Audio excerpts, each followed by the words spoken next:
안녕하세요. 아빠 매너티입니다. 오늘은 고배 당주 중 하나인 대신증권에 대해서 알아보겠습니다.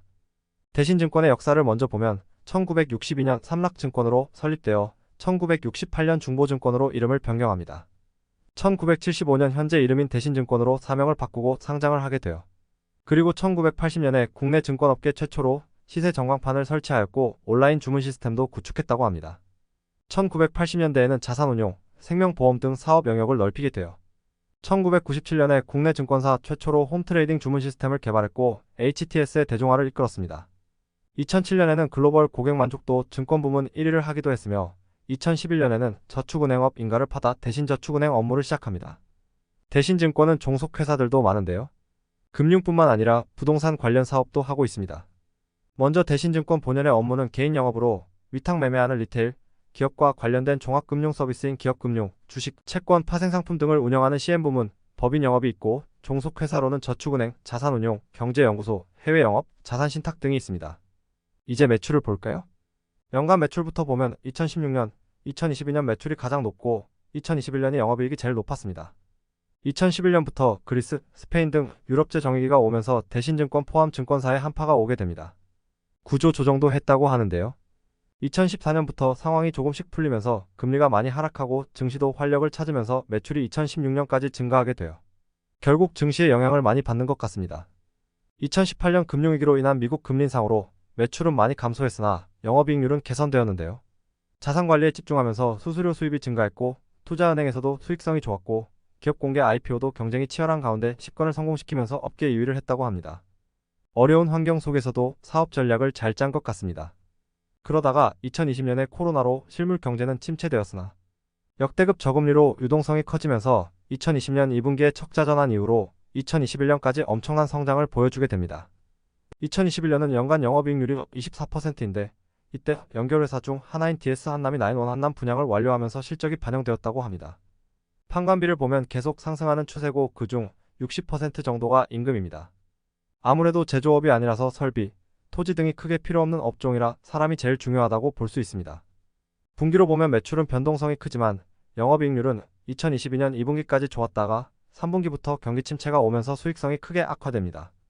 증권사의 매출은 증시가 좋아야 거래를 많이 하면서 다양한 상품이 판매되고 주식 거래가 많아지면서 수수료도 받는 등 실적이 좋아지는 경향이 있습니다. 여기에 신규 증권사가 들어오면서 내부 경쟁도 심화되었다고 해요.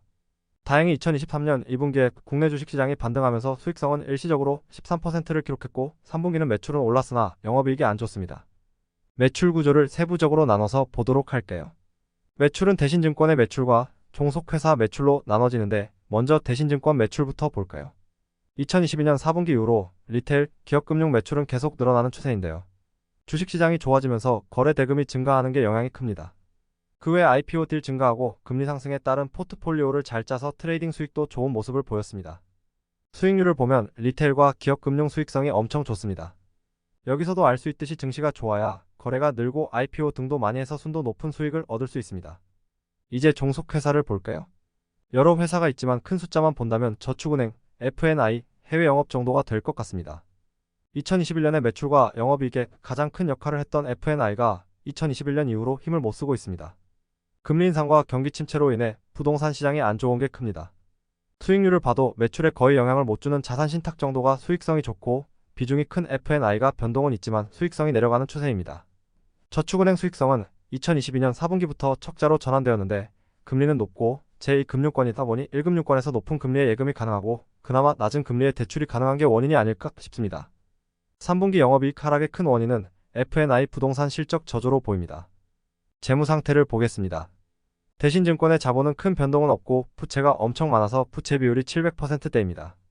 증권사는 남의 돈으로 투자를 하는 비중이 높기 때문에 부채가 높을 수밖에 없는데요. 먼저 부채가 어떻게 구성되었는지 볼까요?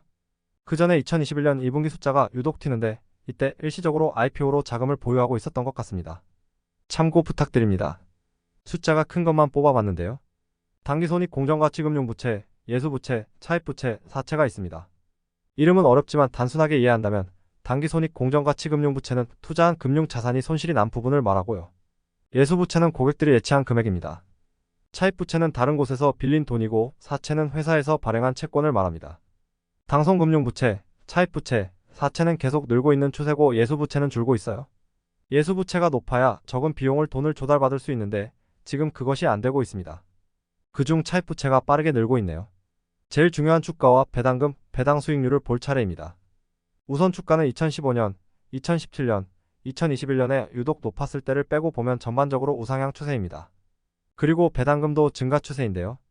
2021년에 워낙 실적이 좋아서 주당 1,400원까지 지급했는데 바로 경기 침체가 오면서 2022년은 1,200원으로 감소했습니다. 배당 수익률은 2019년에 8%대로 뛰더니 2020년, 2022년에 9%가 한때 넘었습니다. 이번 2023년 배당금은 아직 지급이 안 되었다고 알고 있는데요. 그것은 그동안 매년 12월 말에 배당받을 주주를 확정하고 추후 3월에 배당금을 결정하고 4월에 지급을 했었는데 이제는 주주들을 위해 배당금을 먼저 확정하고 추후 배당 기준일을 지정했을 때 우수법인의 인센티브를 준다고 합니다. 그래서 대신증권도 여기에 동참하게 되는데요. 2월 중순쯤에 배당 기준일을 정한다는 말이 있어서 그런지 최근 기관과 외국인이 쌍끌이 매수하면서 주가가 많이 올랐습니다.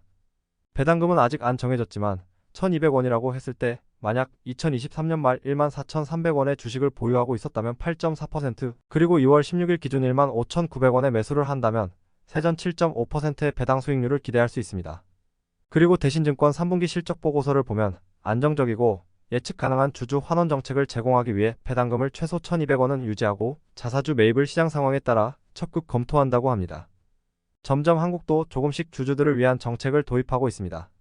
정리하면 사업이 지속적으로 잘 된다고 보면 시황이 안 좋을 때 매수를 해두면 높은 배당 수익률과 추가로 매도 차익도 얻을 수 있을 것 같네요.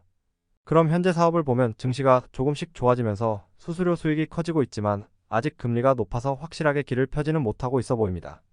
2024년에 미국이 금리 인하를 한다고는 하지만 아직 여러 지표들이 조기 금리 인하를 지연시키고 있어 불확실성이 있습니다. 그래서 금리 인하가 된다는 시그널을 잘 포착해서 그 전에 매수를 하면 좋을 것 같다는 생각을 해봤습니다. 오늘 준비한 내용은 여기까지고요. 증권사 실적 보고서는 익숙치 않아서 많이 부족합니다. 틀린 부분이나 조언에 대한 소중한 말씀은 댓글 달아주시면 감사히 배우겠습니다. 시청해주셔서 감사합니다.